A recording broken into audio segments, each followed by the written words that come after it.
The legalization of marijuana has in some ways complicated the fight against drug use.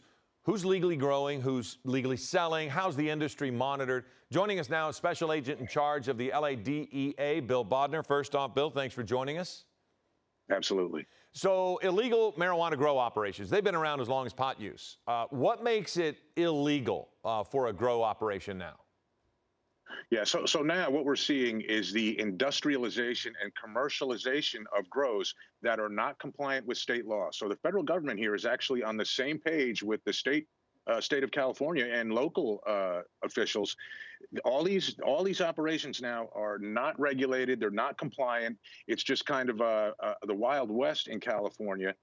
Just to give you an idea, in some areas, in one particular area, water use is up 500% from last year. And that should give you an idea of how many more marijuana grows are out there, whether it's Antelope Valley or Inland Empire.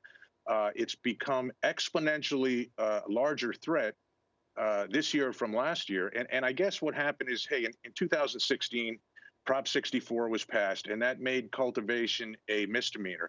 And one of the unfortunate effects of that I don't think anyone, foresaw was we've now invited people from other states into California because of our great climate, and they've come here from New York, from Maine, from Idaho, from Iowa, from Washington, and they've set up these industrial grow operations without registering with the state or applying for any permits, and they're growing marijuana and taking it out of state back to their home states. And California has become a huge epicenter for cannabis cultivation. Seizures at our border in, say, the past 10 years are down about 80%.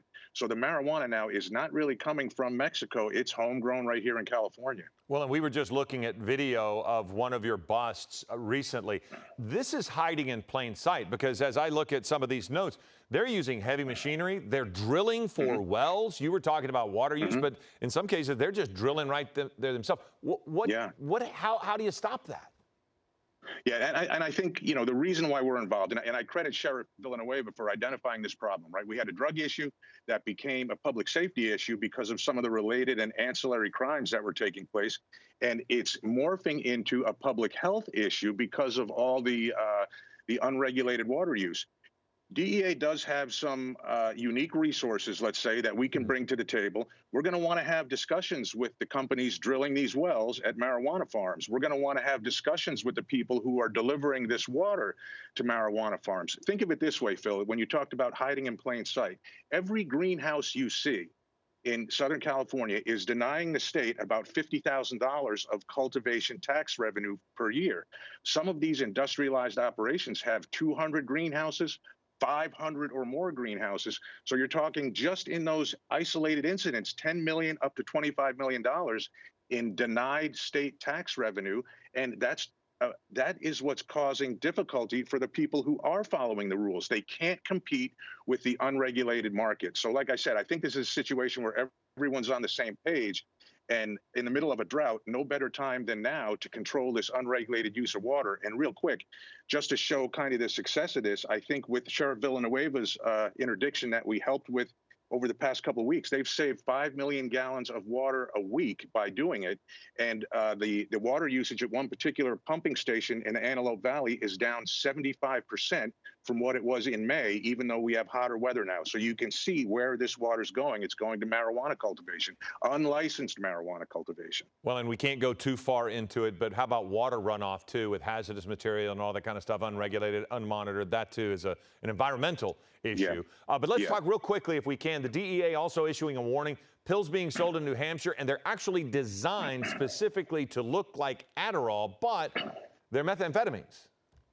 Yeah, the Mexican drug cartels, Cartel de Jalisco, Nueva Generación, Sinaloa cartel, they've made a market in counterfeit prescription drugs. And traditionally, we've seen it with, let's say, roxicodone, the blue capsules, or I'm sorry, blue tablets that people think are oxycodone, and they really contain fentanyl. They've been coming across the border for quite some time.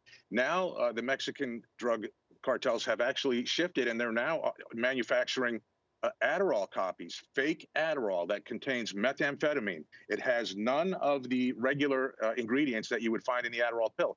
Why we've issued this notice is because children are particularly susceptible to this. Unfortunately, the nickname for this drug, one of the nicknames is a study drug. generally people who are studying, they want focus, they want to stay awake.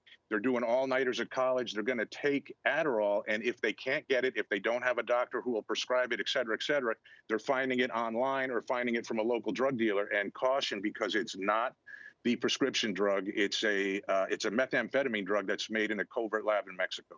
And oh my goodness, everything that would fall from that tree. Bill Bodner, thank you very much. Wish we had more time. Special agent in charge of DEA here in Los Angeles. You guys are very busy. Thanks much for joining us. Thanks, Phil.